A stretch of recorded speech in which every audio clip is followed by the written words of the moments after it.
1er décembre, journée mondiale de lutte contre le sida. Ce matin, lors du lancement des activités du mois, le chef de l'État a instruit au gouvernement de travailler à la création d'un fonds national pour mener à bien le combat. Le Haut Conseil national de lutte contre le sida aura besoin de plus de 250 milliards de francs CFA sur 4 ans pour ses activités. Le président de la République entame demain un périple de 10 jours qui le conduira à Paris, Bruxelles et Berlin. Ibrahim Boubacar Keïta participera au sommet de l'Élysée pour la paix et la sécurité en Afrique et prononcera un discours devant le Parlement européen à Strasbourg, entre autres activités. Plus de précisions sur ce voyage dans ce journal. Ce dimanche, nous ouvrons une fenêtre sur la culture. Il sera question tout à l'heure de la restauration des sites historiques des anciens rois et guerriers de la 4e région. Ce soir, les 7 vestibules de Biton Koulibaly à Sekoro. Madame, Monsieur, bonsoir. Nous sommes le 1er décembre 2013. Je vous souhaite la bienvenue dans ce journal. Le Mali s'achemine vers la création d'un fonds national de lutte contre le sida. Le président de la République, Ibrahim Boubacar Keïta, a demandé au gouvernement de travailler dans ce sens. C'était ce matin lors de la cérémonie de lancement de la journée mondiale de lutte contre le sida. Pour la période 2013-2017, le Haut Conseil national de lutte contre le VIH-Sida aura besoin de plus de 250 milliards de francs CFA pour mener à bien ses activités. Le reportage de Amadou Sankari.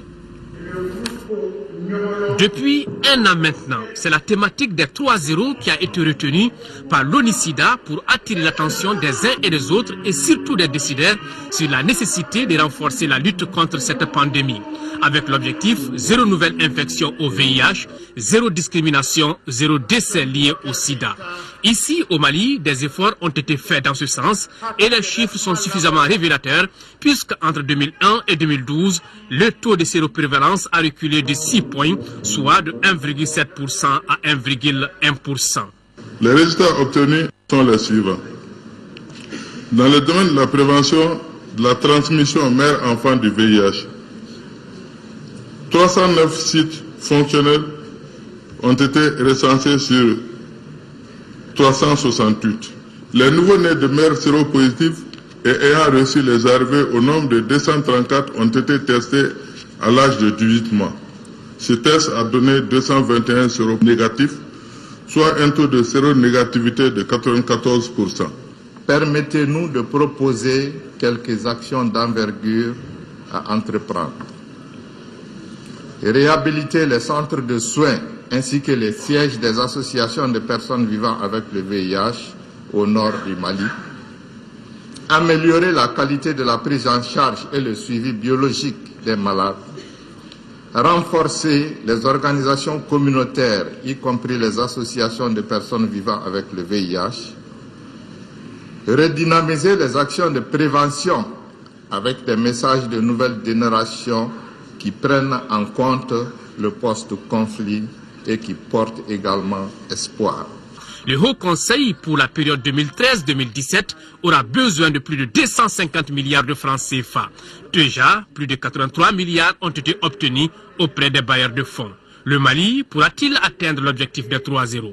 La mission serait difficile, extrêmement difficile, mais elle n'est pas impossible, Monsieur le Président. Nous ferons notre part d'effort pour y arriver. Mais si ce n'était pas le cas, on pourrait dire que les moyens ont manqué, mais pas la volonté.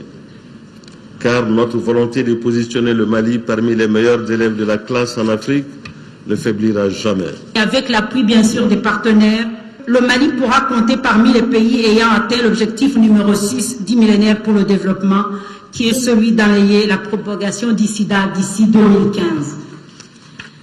Nos respectueuses félicitations encore, Monsieur le Président, pour la finalisation du Fonds mondial de lutte contre le sida au Mali, dont nous espérons qu'il permettra au nouveau cadre stratégique national de mettre en œuvre de façon efficace et de manière efficiente les ressources disponibles.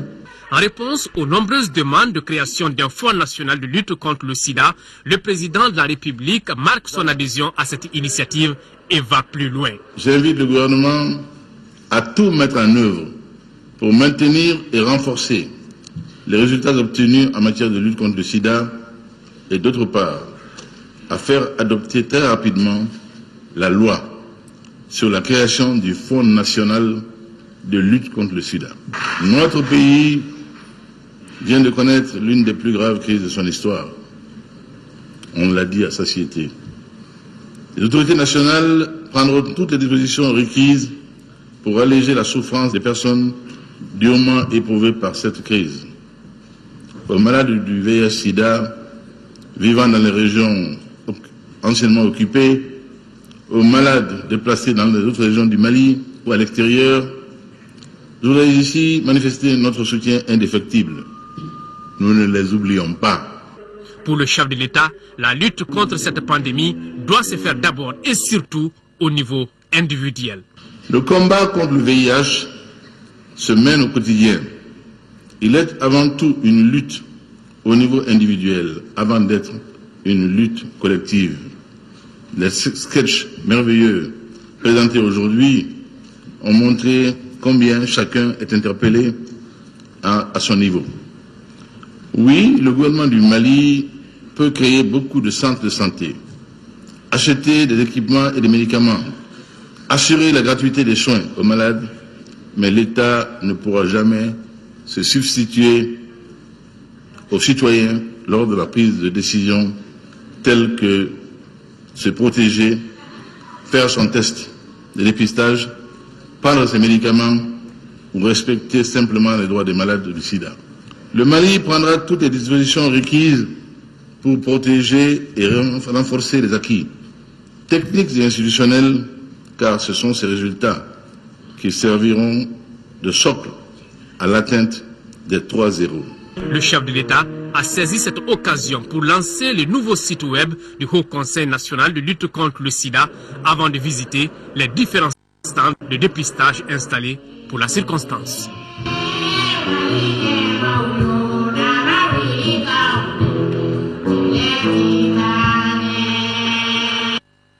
Et tout à l'heure, nous vous proposerons un dossier sur la situation des malades du sida de la première région. Mais en attendant, nous poursuivons avec les activités du président de la République. Cet après-midi, Ibrahim Boubacar Keïta a reçu en audience le directeur général de l'ASECNA.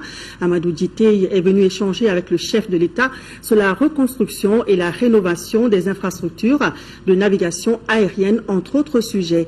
Écoutons Amadou Djité à sa sortie d'audience. Il est au micro de Aloussene Touré. Depuis fort longtemps, donc, l'ASECNA investit au niveau du Mali et malheureusement avec la situation que le pays a vécue, nous avons perdu énormément d'équipements qui fait de l'ordre de 35 milliards. Et la communauté, à travers le ministre de l'équipement et des transports du Mali, a demandé à la communauté ASECNA de pouvoir apporter sa solidarité et cela a été fait. Donc nous avons envoyé des missions sur site dans le nord, à Kidal, à Tombouctou, à Gao, partout, donc pour essayer de voir, faire une évaluation et voir dans quelle mesure les travaux de remise en état ou d'acquisition de nouveaux équipements permettrait donc de faire un fonctionnement normal au niveau du pays. Et il y a également des infrastructures qui sont prévues sur l'aéroport de Bamako-Sénou, pour lequel un radar va être un radar de navigation aérienne et d'autres équipements de surveillance vont être installés dès le premier trimestre de 2014. Et j'ai eu l'occasion, la chance de demander au chef de l'État de venir inaugurer en personne ces infrastructures-là. Donc un autre phénomène qui nous préoccupe beaucoup, c'est la situation de l'aéroport de Bamako-Sénou.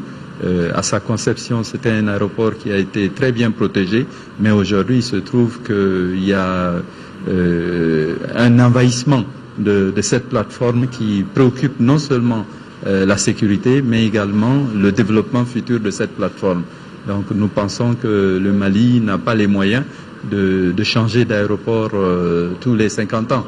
Donc il faudrait que cette plateforme soit préservée et le ministre a pris l'engagement de protéger l'emprise domaniale de cette plateforme.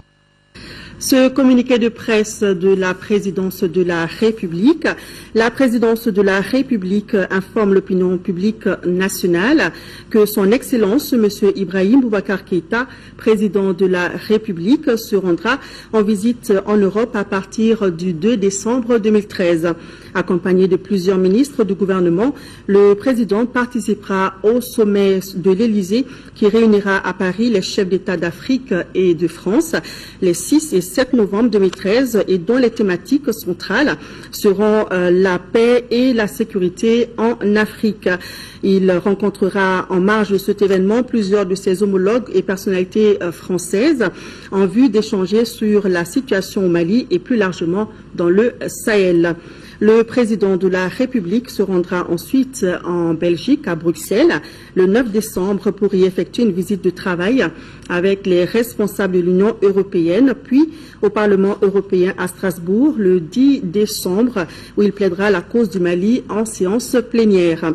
Cette tournée en Europe se conclura par une visite de travail en Allemagne à Berlin le 11 décembre, où le président de la République et sa délégation rencontreront le président de la République fédérale d'Allemagne, la chancelière ainsi que des parlementaires allemands.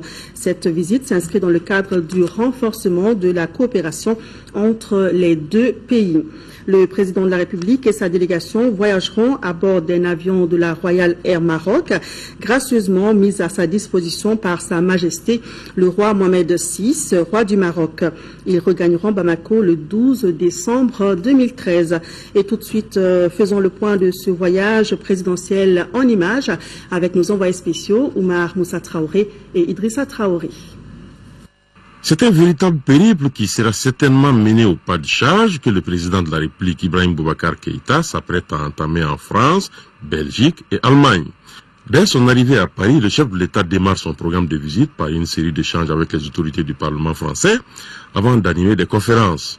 Le point d'ordre du séjour présidentiel à Paris sera la participation du chef de l'État au sommet de l'Élysée pour la paix et la sécurité en Afrique, en compagnie de son homologue français lors de la rencontre et de plus d'une trentaine de présidents africains. Une cinquantaine de pays africains sont invités à ce sommet, ainsi que les dirigeants des institutions européennes, le secrétaire général des Nations Unies et les présidents des organisations régionales africaines. Ce sommet sera centré autour de 3 thèmes discutés dans 3 sessions: paix et sécurité, partenariat économique et développement, et enfin, changement climatique. Le concept de paix et de sécurité en Afrique est perçu comme un enjeu majeur pour la sécurité collective de toute la communauté internationale. L'économie et le développement constituent également des problématiques directement liées à celles de la sécurité et de la paix. Le développement et la croissance en Afrique sont essentiels pour la stabilité des États. Après l'étape de la France, le président Keïta entame une visite à Bruxelles avant d'avoir des échanges avec les autorités de l'Union européenne. L'un des temps forts de cette étape sera l'important discours que le chef de l'État prononcera devant le Parlement européen lors d'une séance solennelle. Enfin, la 3e et dernière étape de ce périple européen du président Keïta est consacrée à l'Allemagne. Des rencontres sont prévues avec les autorités allemandes. Le chef de l'État rencontre tour à tour la chancelière allemande Angela Merkel, le président de la République fédérale d'Allemagne, ainsi que des parlementaires allemands. Cette étape allemande, qui mettra fin au périple européen du chef de l'État, sera bouclée par une rencontre avec des ambassadeurs africains en poste en Allemagne. Nul doute que le chef de l'État mettra ce périple européen à profit pour convaincre les partenaires de tenir la cadence de leur bienveillance à l'égard de notre pays. Et à l'occasion du voyage à Paris de son Excellence M. Ibrahim Boubacar Keïta, président de la République, chef de l'État devant prendre part au sommet de l'Élysée pour la paix et la sécurité en Afrique, le protocole de la République invite à l'aéroport international de Bamako-Sénou demain lundi 2 décembre les membres de la délégation présidentielle à 13h, les membres des corps constitués désignés à 13h30. Le décollage de l'avion présidentiel est prévu pour 14h. Revenons sur les activités du 1er décembre, journée mondiale de lutte contre le sida. CAI a fait son bilan. Il ressort que dans la première région, ce sont plus de 2400 personnes qui sont infectées par le VIH, dont plus de 1400 femmes. Ces malades sont tous sous traitement antirétroviral. Comment s'effectue la prise en charge de ces malades? La gratuité des médicaments est-elle vraiment une réalité? Pour en savoir plus, une équipe de l'ORTM CAI s'est rendue dans 2 centres de prise en charge de la maladie. L'équipe était dirigée par Kansuto Kanouté, suivant son dossier. Depuis 1999, on a notifié au niveau de l'hôpital régional Foussendao de CAI 2964 patients infectés par le VIH. De cette date à nos jours, 1864 patients ont été initiés aux antirétroviraux. Et sur ces 1864 malades du VIH, il n'y a que 1154 qui suivent régulièrement le traitement. La prise en charge se fait à 2 volets, qui sont entre autres le bilan biologique, la charge ou une exploration du foie et des reins est obligatoire. Selon le protocole national, si le taux de CD4 est supérieur à 350, ça veut dire que le malade doit être obligatoirement sous traitement, même s'il ne présente pas de maladie. Et l'autre partie, c'est la prise en charge, c'est-à-dire le traitement. Le traitement, ça c'est les ARV. On donne les ARV aux malades et les ARV sont gratuits.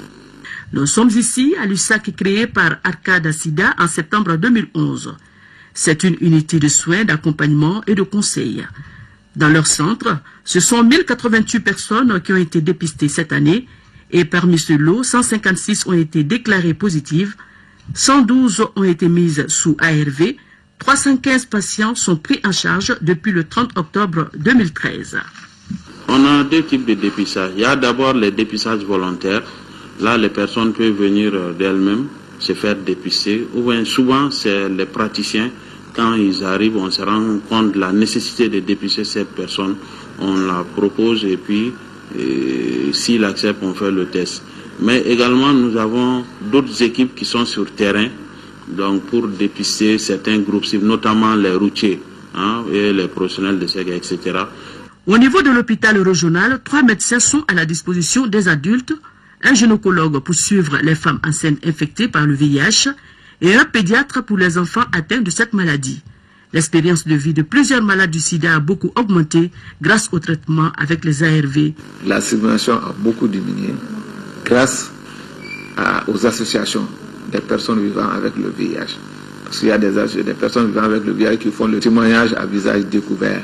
Donc ça fait que la circulation a beaucoup diminué. Si la prise en charge des malades vivant avec le VIH se poursuit normalement, si la stigmatisation des patients infectés a été réduite grâce aux sensibilisations dans les milieux urbains et ruraux, il y a des difficultés à souligner. Nous ne disposons pas assez de salles pour mener toutes nos activités. Une autre difficulté, c'est par rapport au suivi biologique de nos patients. Et l'autre difficulté, les gens n'ont pas compris cette histoire de VIH. Ils n'acceptent pas de se faire dépister. Madame Traoré Awanjai, séropositive et conseillère à l'USAC Arcade Sida, a bien voulu témoigner à visage découvert sur la gratuité des ARV, la stigmatisation des malades et le dépistage. Depuis 2002, mais à quelle difficulté il y a parce que à quelle sababu quand on a premier mariage tient qu'à dinani tombolo. Donc on va rendre encore au Togoyala parce que nous tiens massé quand on femme à Kola mais on va rendre qu'elle a fou moi vraiment n'y a sur le zifo moi bien à quel fait aucun qu'à quand fou qu'à dingue sur fana qu'à viachitona alhamdulillah faut que des navis sans faire là. Selon le chargé de suivi et évaluation VIH, Modi Sidibé de la direction régionale de la santé, dans la région de CAI, ce sont 2409 personnes qui sont infectées par le VIH, soit 753 hommes, 1488 femmes et 168 enfants à la date du 3e trimestre 2013 et ils seraient tous sous ARV. Nous savons que les préjugés et la mauvaise information constituent des obstacles au changement de comportement, surtout dans le domaine de la santé. Alors, la caravane de presse Tous et Chacun s'attelle à sensibiliser pour changer la donne. Les caravaniers étaient face aux habitants de Djiguénina, dans la commune de Yanfolila, pour leur enseigner les pratiques qui peuvent sauver la vie de l'enfant et de la mère. Reportage de Tessira Emmanuel Dambélé. Dans le village de Djiguénina, non loin de Yanfolila, un autre préjugé est tombé. Comme Bouakar Sidibé, beaucoup croyaient toujours ici qu'en cas de grossesse rapprochée, une femme enceinte devrait arrêter d'allaiter son enfant déjà au monde pour le protéger d'un lait maternel soi-disant trop chaud. Vous l'exposerez à la malnutrition et à beaucoup de maladies, ont expliqué les personnes ressources de la caravane médiatique, la campagne Tous et Chacun. Éclairage à la faveur d'une causerie éducative au cours de laquelle les habitants de Djiguénina ont appris les vertus de l'allaitement maternel exclusif, de la vaccination dans ses composantes PEV et JMV. Ils ont aussi appris quel type d'aliments ils pourraient donner à leurs enfants après 6 mois. Des échanges en appui à ce que fait ici l'agent de santé communautaire Suleiman Doumbia, qui a contribué à améliorer la santé des femmes et des enfants. Par mois, je peux consulter jusqu'à 30 enfants à Djiguénina. Par an, ce chiffre peut atteindre 300 enfants de 0 à 5 ans. En ce qui concerne la planification familiale, elle est inséparable de la santé. Ce n'est pas empêcher de procréer, mais espacer les naissances pour que la mère et l'enfant soient en bonne santé. Ça, les femmes l'ont compris. Je peux consulter jusqu'à 20 femmes par an. Dans ce village, la communauté avait été félicitée pour son implication dans les activités de l'ASC. Un autre motif de satisfaction est l'amélioration des taux de planification familiale à Djiguénina. Voilà, vous l'aurez compris, dans ce reportage, ce n'est pas la voix de Tessera Damblé que vous avez entendue, mais plutôt celle de Daouda Diakité. Le syndicat des médecins du Mali Cinéma vient d'être créé à l'issue de la première assemblée constitutive du cadre de réflexion des médecins. C'est un bureau de 23 membres dirigé par le Dr Chaka Keita. Il a pour objectif le renforcement des liens de fraternité entre les médecins du Mali et d'ailleurs défendre les intérêts matériels et moraux des médecins du Mali. Le compte-rendu est de Lamine Keita. Le cadre de réflexion des médecins a organisé cette assemblée générale constitutive qui a abouti à la mise en place du syndicat des médecins du Mali Cinéma. Après tout ce constat et après une analyse approfondie de l'existant, je parle de syndicats existants et même de l'ordre des médecins, et après beaucoup d'échanges, le cadre de réflexion des médecins est arrivé à la conclusion qu'aujourd'hui, les résultats de tous ces mots peut se trouver dans la création d'un syndicat propre aux médecins tout seul, à l'instar des autres pays de la sous-région. Le professeur Ali Diallo, doyen de la faculté de médecine, et le président de l'ordre des médecins, tout en saluant l'initiative, ont invité le nouveau syndicat au respect de l'éthique et de la déontologie. Je rappelle que l'ordre des médecins a comme mission essentielle la défense et la promotion de l'éthique et de la déontologie médicale. Pour ce qui nous concerne, nous voudrons par là fonder l'espoir que l'organisation syndicale qui sera issue de votre Assemblée générale constitutive participe pleinement à cette défense de la morale et du devoir du médecin. Le nouveau bureau, dirigé par le Dr Chaka Keita, a un mandat de 5 ans renouvelable. L'Afrique célèbre à partir de ce 2 décembre et ce jusqu'au 6, la semaine des technologies de l'information et de la communication. Les Maliens, tout comme les autres Africains, devront promouvoir le panafricanisme, la renaissance africaine vers la vision 2063 de l'Union africaine. À cette occasion, le ministre de la Communication et des Nouvelles Technologies de l'Information nous a adressé un message. Les propos de Jean-Marie Idrissa Sangaré sont recueillis par Nando Dambélé. Semaine africaine des TIC atteste de toute l'importance que revêt leur développement pour l'Union africaine, UA, dans la vie des peuples d'Afrique. Les TIC constituent pour les pays africains Une opportunité pour réaliser des bons qualitatifs importants dans le sens du développement de l'Afrique, d'autant que l'appropriation des TIC est devenue un passage obligé pour le sort de chaque nation, mais aussi pour l'ensemble des nations. Et cela est une préoccupation majeure pour l'Union africaine. L'objectif général visé est de susciter l'intérêt des populations africaines à l'utilisation des TIC pour une transformation réussie de l'Afrique à l'ère du numérique, d'une société dominée par le tertiaire à une société de la connaissance. Lors du sommet de Kigali, tenu en fin octobre, le président de la République, son Excellence Ibrahim Boubacar Keïta, et ses pairs ont réaffirmé le rôle et la place centrale des TIC pour un développement durable. Connecter, innover et transformer l'Afrique grâce au TIC reste le mot d'ordre. Rôle des jeunes dans la consolidation de la paix au Mali, c'est le thème d'une rencontre organisée par l'Association des femmes leaders pour le développement durable. L'association, à travers un projet dénommé Change is Me, c'est moi le changement, entend appuyer les filles déplacées du Nord en renforçant leur capacité de maîtrise de leur métier. Le projet devrait durer 6 mois avec un fonds de $25 000. Adama Koulibaly. Ce projet qui vient d'être lancé par l'Association des femmes leaders est financé par le gouvernement des États-Unis après une compétition organisée à l'intention des groupes de jeunes engagés en Afrique pour le développement. Ce présent projet de ces femmes leaders fait partie des 50 autres projets financièrement soutenus par les États-Unis avec le Fonds pour les initiatives d'engagement pour le développement. Ce projet a été réalisé suite à la crise que le pays a vécue. Et donc, en tant que jeunes, nous avons réalisé que nous avons un rôle à jouer pour la réconciliation et la consolidation de la paix. Il s'adresse aux jeunes femmes déplacées du Nord et aussi aux jeunes femmes qui apprennent des métiers, que ce soit le froid, la coiffure, la teinture, la couture, etc. Et donc, le projet va se dérouler et à Bamako et à Mopti. Nous avons reçu $25 000 américains et nous devons l'exécuter sur 6 mois.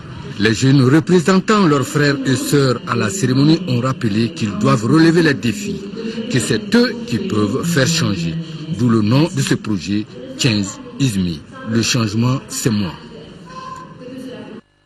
Le PC Maliba vient au secours de ceux qui ont subi des dommages matériels suite au tir de roquettes Gao. Pour plus d'1 million de francs CFA, la maison d'un habitant du quartier Château vient d'être réhabilitée. Le reportage de Daouda Sidiki Diara. Après avoir reçu des fragments d'une roquette tirée par les djihadistes le 7 octobre dernier sur la ville de Gao, voici l'état dans lequel ce bâtiment s'est retrouvé. Aujourd'hui, sur initiative des autorités du PC Maliba, les 10 bâtiments qui se trouvent au quartier Château a changé de visage. Cela après des travaux de réhabilitation qui ont coûté plus d'1 million de francs CFA à l'opération. Nous sommes engagés en tant qu'opération Maliba et en tant que forces armées de sécurité du Mali. Donc, à porter assistance à M. Maïga pour lui réhabiliter sa maison, pour que les traces des obus du 7 octobre puissent disparaître, et ces traces qui ont créé plus ou moins un certain traumatisme au niveau des enfants. Donc, ça c'est un premier point. Le second point, pour que cette population de Gao et ailleurs sache que les forces armées de sécurité sont encore là pour elle. Face à ce geste humanitaire, le propriétaire de la maison n'a pas caché sa joie. Je remercie Dieu et son prophète ainsi que les autorités militaires du PC Maliba. Je suis extrêmement content de ce geste humanitaire. Les travaux de réhabilitation sont de très bonne qualité. Je remercie beaucoup Ablaye Koulibaly d'avoir rénové ma maison. Rentrant dans le cadre des activités civilo-militaires, cette réhabilitation rapproche davantage l'armée de son peuple. Dans les jours à venir, le PC Maliba entreprendra des actions visant à soulager les populations démunies. Gao pour Kidal, après la libération des bâtiments administratifs, le gouverneur s'active pour leur réhabilitation. Pour ce faire, le gouverneur colonel Adama Kamisoko a rencontré l'AGETIP chargé des travaux et les entrepreneurs de la région de Kidal et d'ailleurs. C'était pour mettre au point les détails des travaux à réaliser et lancer les études de terrain. Timoko Sagara. 2 réunions pour un seul objectif, la réhabilitation des bâtiments administratifs à Kidal. La première réunion qui s'est tenue à la résidence du gouverneur consacre le démarrage officiel des études pour les travaux de réhabilitation des bâtiments. Au total, 4 bureaux d'études ont été retenus pour un délai de 25 jours. Ce délai est trop long pour nous. Le besoin est là. Vous-même, vous le savez, dans quelles conditions nous sommes. Nous pensons que le délai doit être raccourci. Au lieu de 2 semaines, aller jusqu'à 5 jours. Au lieu de 25 jours, aller à 10 jours. Il y a une préoccupation qui est là. Il faut rapidement réhabiliter les bâtiments de l'État puisque les gens puissent travailler. L'adjectif va prendre des dispositions pour réduire un peu le délai des études. On va faire pression sur les bureaux d'études pour qu'en 1 semaine, au plus tard 10 jours, ces dossiers sortent. Ces études réparties en 4 lots concernent la réhabilitation des bâtiments administratifs et de certaines écoles à Kidal et à Tessalit pour un coût total de 1,5 milliard de francs CFA. Tout entrepreneur malien peut soumissionner, mais une grande faveur est accordée aux entrepreneurs de Kidal.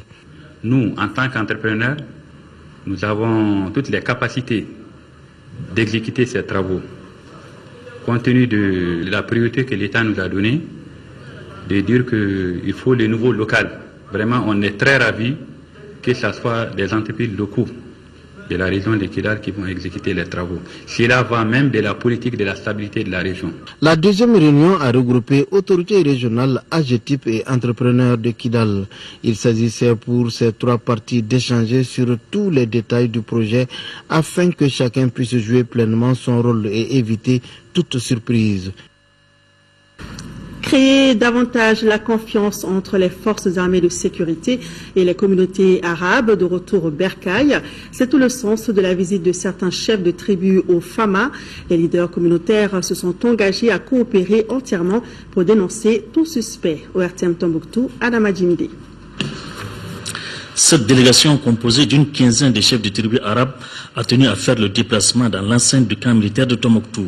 Tout un symbole pour démontrer que les Fama et nos compatriotes déplacés ou réfugiés qui ont décidé de regagner le Bercail sont dans la même logique de paix. Cette rencontre avec le commandement militaire vise à créer un climat de confiance entre l'armée et les communautés arabes. Ces gens que je parle à leur nom aujourd'hui n'ont besoin de rien que la sécurité et la sécurité. Au premier tour de présidentiel, on n'était que 5 dans tout le monde. Aujourd'hui, on est 300. L'objectif de la rencontre, c'est de rassurer ces paisibles populations qu'ils avaient peur de leur armée, que cette population sache que l'armée est à leur entière disposition, nous toujours 24 sur 24, et que cette armée travaille pour cette population. Le chef de village de Agouni, localité située à 35 km de Tombouctou, Yenou Ould Oumar, a salué les efforts des forces armées et de sécurité qui ont permis le retour de la paix.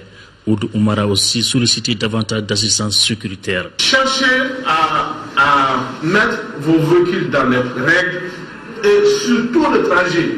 La personne qui va vous déranger, prenez le numéro de véhicule. Ceux qui voient des gens qui roulent la nuit, à minuit, 1 heure, pour venir Tombouctou, vous avez le numéro de téléphone, avisez l'armée, avant qu'ils ne soient pas trop tard. Tout de suite chez moi, j'ai vu une voiture que je ne connais pas Tombouctou. J'ai dit au vieux là, cette voiture elle est nouvelle ici. C'est les 100 plaques. Et le vieux monsieur qui l'a conduit, je le connais. Donc il n'y a pas une arabe ou un frère que je connais. Le temps que j'ai dit la voiture a disparu, c'est une Toyota Hilux blanche. Il n'y a pas d'immatriculation. Pour les officiers, l'armée est là pour sécuriser tous les fils de ce grand Mali. S'agissant des fouilles, M. Sougouba dira également que les checkpoints ou postes de sécurité ont pour mission de contrôler toutes les entrées et sorties de la ville. Pas plus. Mais dire parce que quelqu'un vous a dit de donner l'argent pour que vous puissiez passer, ça c'est pas l'armée. Ici, l'on rassure que ces genres de rencontres seront instituées pour donner plus d'espoir aux candidats pour le retour. Direction Ouagadougou, la capitale du Burkina Faso, qui a abrité cette semaine les travaux de la 22e édition du CEFOR. Les participants échangent sur les stratégies à mettre en place face à la concurrence. Ils proposent donc de miser sur la production locale. À l'issue des travaux, les participants ont recommandé la dotation des chaînes publiques de radio-télé en moyens conséquents de production. Envoyé spécial à Ouagadougou, Mamari Kone. Après Bujumbura en 2012, les professionnels de 50 chaînes de radio et télévision publiques de l'espace francophone se sont retrouvés cette année à Ouagadougou pour la 22e édition du CEFOR. Thème général de ce rendez-vous face à la concurrence, miser sur la production locale. Un thème soutenu par le CIRTEF, l'Organisation internationale de la francophonie et les radios et télévisions de l'espace. En somme, il s'agit de dynamiser les politiques de production en vue de satisfaire un public de plus en plus exigeant, en lui proposant des programmes de qualité, des programmes de proximité. Pendant 3 jours, les 200 participants ont échangé leurs expériences dans 3 ateliers, stratégie, télévision et radio.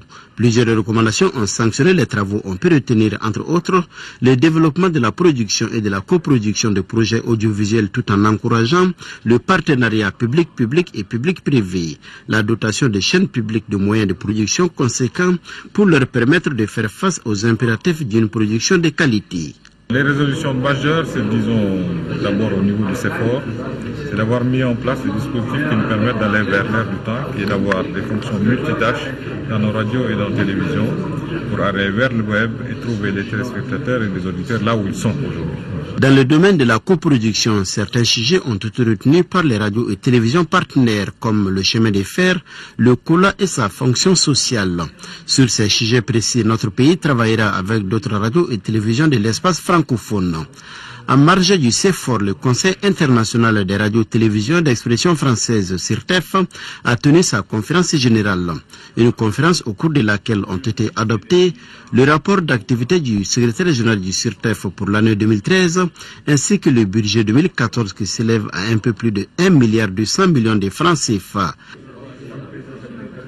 Retour au Mali pour aider les populations à faire face aux enjeux des changements climatiques. L'ONG L'Observatoire du Sahara et du Sahel a organisé une journée de reboisement à Missira dans la commune rurale de Sébékoro. Les temps forts de la journée ont été la plantation d'arbres et une conférence de débat. Abdul Karim Kaba. Les changements climatiques sont bien une réalité au Mali. En témoignent les épisodes de sécheresse et d'inondation de ces derniers temps. Comment faire face aux défis de ces changements climatiques et assurer le développement durable du pays? C'est pour répondre à cette question que l'Observatoire du Sahara et du Sahel organise cette journée de sensibilisation d'information à Missira dans la commune rurale de Sébékoro 1 à environ 200 km de Bamako. Une cérémonie qui s'est déroulée en 3 temps. D'abord la plantation d'arbres, ensuite la conférence débat et enfin l'exposition photo des enfants. Si on ne fait pas attention aux ressources, si on ne fait pas attention à au mode de gestion et de l'élevage, ici qui est la principale activité, donc on risque d'accentuer la pression sur la ressource et on risque d'arriver à des points de non-retour où le milieu ne peut plus supporter la charge animale et les agriculteurs vont être obligés soit de se déplacer, soit de réduire progressivement leur cheptel. À travers nos assemblées générales, je crois que les faits de bruit sont diminués.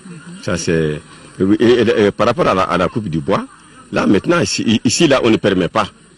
Et là, vous ne verrez jamais un camion chargé de bois qui quittant la commune de Sébékoro 1 à destination des villes. Ça, on ne permet pas. On ne permet plus aussi, la production du charbon chez nous ici. Avec ces genres de rencontres, la population malienne en général et celle rurale sera plus édifiée sur les effets des changements climatiques. C'est en tout cas ce que souhaitent les participants à la conférence. Missira a été choisi pour la tenue de la journée grâce à sa proximité avec la réserve d'Ibaouli. La médiathèque de Médina Koura accueille depuis hier et ce jusqu'au 31 janvier 2014 une exposition inédite dénommée Malimoto. Le projet est initié par Balaniz pour fêter les 2 ans de la galerie Médina en face de l'Essica. L'objectif de cette exposition est d'inviter les scientifiques, les designers ainsi que les politiques à une réflexion approfondie sur cet engin à 2 roues en vue de créer un jour, pourquoi pas, une moto propre aux Maliens. Notre reporter Modibo Soiré a assisté au vernissage de l'expo. Voici son compte rendu. La moto est un véhicule à moteur doté de 2 roues monotraces inventé en 1868 par le français Louis-Guillaume Perreux. La Médina Galerie est un espace culturel qui a 2 ans. Et c'est justement pour fêter cet anniversaire que Balaniz et ses partenaires ont lancé ce projet baptisé Malimoto. un projet qui fait suite à un appel à candidature à l'intention des artistes, dessinateurs, photographes, peintres, designers, étudiants des écoles d'art et bien d'autres pour s'inspirer de la thématique Malimoto afin de réaliser des créations artistiques. La moto est un véhicule qui a 2 roues. Donc on a fait une réflexion 2 ans de la Médina, les 2 roues. C'est de là que le concept est venu, quoi. Moi je ne savais pas que les barons de l'USRDA, la Première République, roulaient en Solex. Il y a énormément d'histoires. Donc la moto n'est qu'un prétexte avec le rétroviseur pour qu'on retrace l'histoire du Mali. Vous savez que Yaoundé 72, c'est des Solex qu'on a offerts aux aigles. L'exposition Malimoto est le résultat d'un trimestre de travail artistique et de recherche auprès de collectionneurs et autres conservateurs de cet engin à 2 roues. Tout un symbole. Je ne suis pas pris par la mode. Que ce soit les habits ou les appareils, je garde toujours.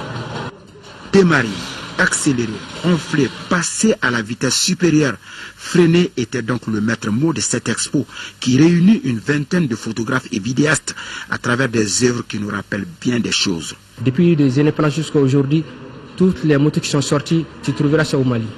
Si Malik Sidibé et Sungalo, on travaille sur des Solex, des Kamiko, moi je travaille sur des Jakarta, ça c'est notre époque. De la moto Solex en passant par la Kamiko, la Vespa jusqu'à la Jakarta d'aujourd'hui, cette exposition se veut un espace de réflexion sur la création d'une moto made in Mali. Une expo qui nous permet aussi de rétrograder pour faire un clin d'œil sur le rétroviseur pour revisiter l'histoire du Mali à travers la moto à 2 roues. Des artistes formidables qui ont un coup d'œil très pertinent sur cette fresque historique et puis qui prennent des initiatives assez osées. On a vu aussi la reprise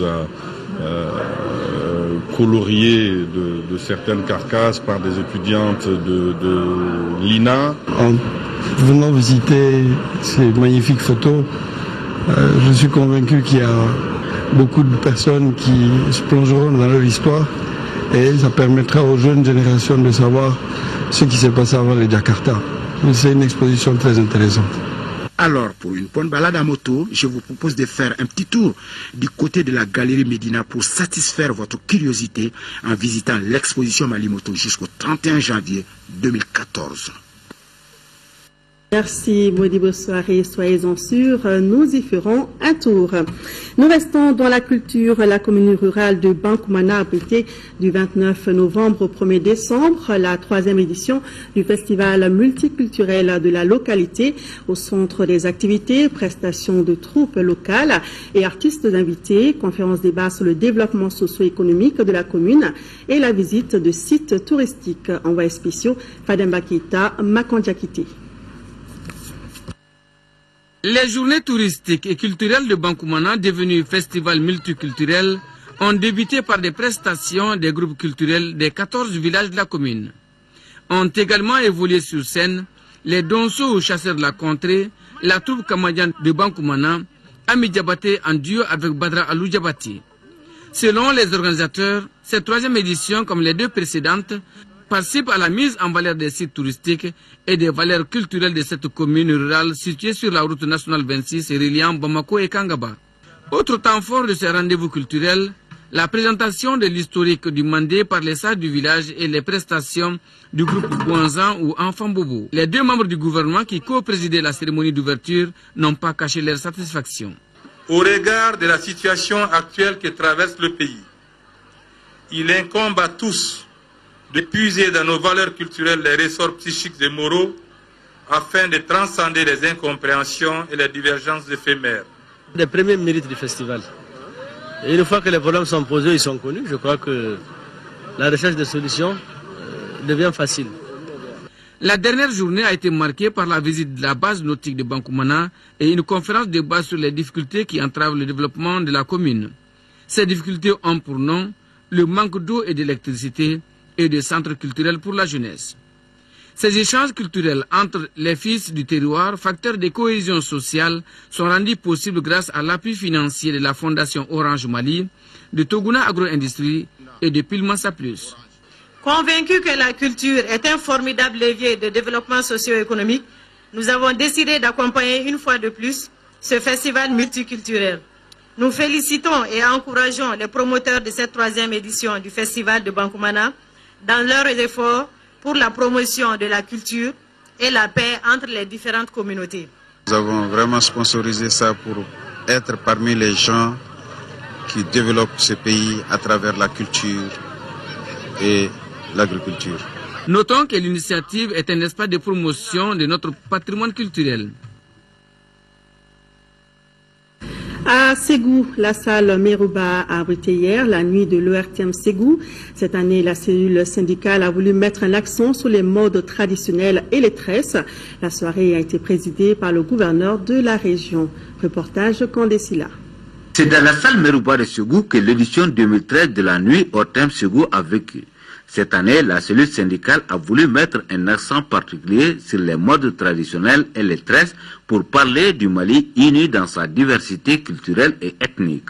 En choisissant ce thème, cette année, la réconciliation nationale, les travailleurs de l'ORTM veulent tout simplement un Mali en paix. Nous voulons aujourd'hui que la culture malienne, nos modes traditionnels, nos tresses, etc., servent à faire de la valeur ajoutée pour l'économie de Ségou, pour l'économie malienne. De l'accoutrement Peul au Nyara de Ségou, en passant par le Fata de Kaye et le Kouira Kouira ou le Zoukou de Kidal, et du public aux stylistes de mode, le Mali dans sa diversité culturelle a parlé de paix et de réconciliation. C'est une très grande fierté pour nous Ségoviens de recevoir cette grande soirée culturelle et artistique. Je voudrais en même temps remercier, disons, nos belles dames pour non seulement valoriser notre culture, mais pour donner un sens au savoir-faire de nous les Maliens. On note enfin que l'animation était assurée par les artistes en herbe Mama Dorentier, Dabara Junior et l'inoxydable Ablaï Diabaté qui ont tenu le public ségovien en haleine. Nous ouvrons notre dossier culture du dimanche. La restauration des sites historiques et la conservation des reliques des anciens rois et guerriers est une préoccupation en 4e région. C'est ainsi qu'un projet a permis de restaurer les 7 vestibules de Biton Koulibaly depuis 2009 à Sekoro. Ce village historique est aussi le symbole de la tolérance religieuse. Toutes choses qui ont motivé le déplacement à Sekoro d'une de nos équipes de reportage dirigée par Cheikh Omar Sangaré. Reportage. La version restaurée du palais royal de Biton Koulibaly est un joyau architectural qui comporte 7 vestibules. Le chiffre 7 n'a pas été choisi au hasard. Biton avait une considération pour la femme. C'est pourquoi il a demandé d'ajouter aux 3 vestibules du départ 4 autres, car 4 symbolisent la femme, ce qui explique le nombre 7 des vestibules. Dans chacun des 6 premiers vestibules, il y avait 7 tondions composés de gardes armés et de femmes qui servaient à boire. Le visiteur était interrogé à chaque compartiment. Le 7e vestibule était réservé au roi et à son entourage. Dans le 7e vestibule, Biton s'asseyait sur une hauteur. Son griot Sangoï Koïta, ses gardes rapprochés et son géomachien étaient toujours à ses côtés. Ses représentants dans les différentes localités du royaume, qui faisaient office de gouverneur, se mettaient en face de lui au pied des murs du vestibule. Le roi s'asseyait sur une peau de vache blanche. Cette peau est remplacée par celle de vache rouge, le jour où il y a un problème. Quant aux reliques de Biton Koulibaly, les tombeaux se trouvent à Sekoro. Les autres souvenirs sont gardés dans les villages environnants. Pour cause, le village de Sekoro attend depuis quelques années la construction d'un musée pour exposer ses objets de grande valeur historique et culturelle. Il a été convenu de garder les objets de Biton dans un musée qui doit être construit à la place de la cour contiguë au site. Le propriétaire de cette cour a accepté de déménager avec sa famille et les autorités ont payé un terrain de 40 mètres sur 40 pour cela. En effet, la restauration de ces vestibules n'est qu'une première étape d'un projet porteur dans la commune de Sebgou. La réalisation de ces projets permettra à coup sûr de faire du village de Sekoro une des prochaines destinations touristiques. Bon, le premier volet du projet est presque fini, qui est la restauration de cette vestibule. Maintenant, nous attelons, si on a la chance d'avoir des partenaires qui sont intéressés, à faire animer cette vestibule, ensuite à construire un musée pour la conservation des reliques de tout le bassin. Le troisième volet du projet, on veut quand même aussi booster l'artisanat. Parce que c'est des villages dans lesquels on a des artisans de talent, mais ils n'ont pas où s'exprimer. Sekoro est une localité qui est aussi le symbole de la tolérance religieuse. En témoigne la présence de la mosquée que Biton a construite pour sa mère musulmane. C'est souvent qui a conquis Baraouli. Bon, de là, il a épousé une femme du nom de Sounou Sako.